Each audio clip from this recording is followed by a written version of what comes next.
Eh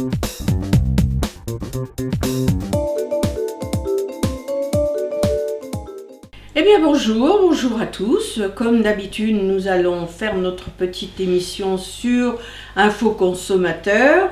Donc aujourd'hui, on va parler du paiement sans contact. Donc qu'est-ce que le paiement sans contact? Eh bien c'est avec votre carte bleue.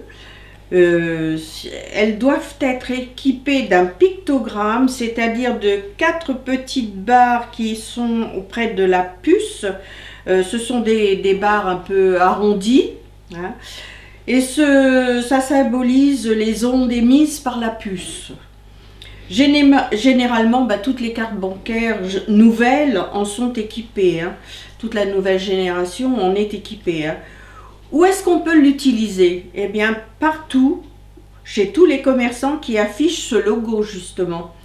Dans la vitrine, hein, ça fait un espèce je dirais une espèce d'abeille. Voilà, pour imager un peu. Donc, ça, dans leur vitrine et au niveau du point d'encaissement, lors des règlements, ce logo s'affiche sur le terminal de paiement. Voilà. Donc, vous pouvez payer avec ce paiement sans contact jusqu'à 20 €. Hein. Au-delà, vous payez avec votre carte bleue normale. Hein. C'est rapide, vous n'avez pas besoin de faire le code, hein, donc c'est rapide.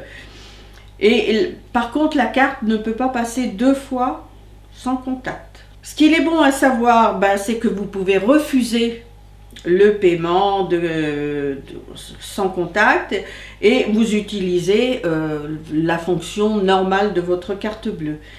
Il est préférable de demander à votre banque soit de désactiver cette fonction. Attention, certaines banques facturent la désactivation pour obtenir, ou alors obtenir une autre carte sans justement le paiement sans contact. Alors le paiement sans contact est-il sans risque? Il est plafonné déjà pour des raisons de sécurité. Des contrôles aléatoires sont effectués même si vous n'avez pas atteint le plafond cumulé jusqu'à 100 €. Cependant, ce système ne reste pas sans danger, bien sûr. Hein, ce serait une belle affaire s'il n'y avait pas de danger. La Commission nationale de l'informatique et des libertés, la CNIL, a réalisé des tests démontrant que la sécurité des titulaires de la carte, ça reste quand même incomplet.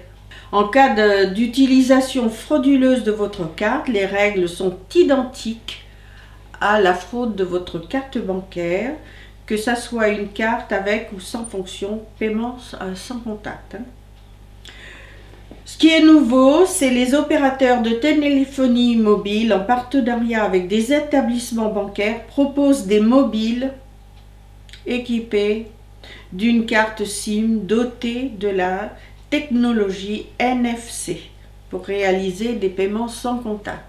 En général, pour un paiement de l'ordre de 20 €, le passage devant la borne suffit, mais pour un montant supérieur, vous devez saisir un code confidentiel sur votre téléphone, différent du code PIN bien sûr, avant de passer votre mobile devant la borne de paiement. Un ticket de caisse est alors édité. En cas de perte ou de vol de votre mobile, votre banque désactivera votre application bancaire de paiement. Voilà, mais ça vous coûtera certainement un peu d'argent.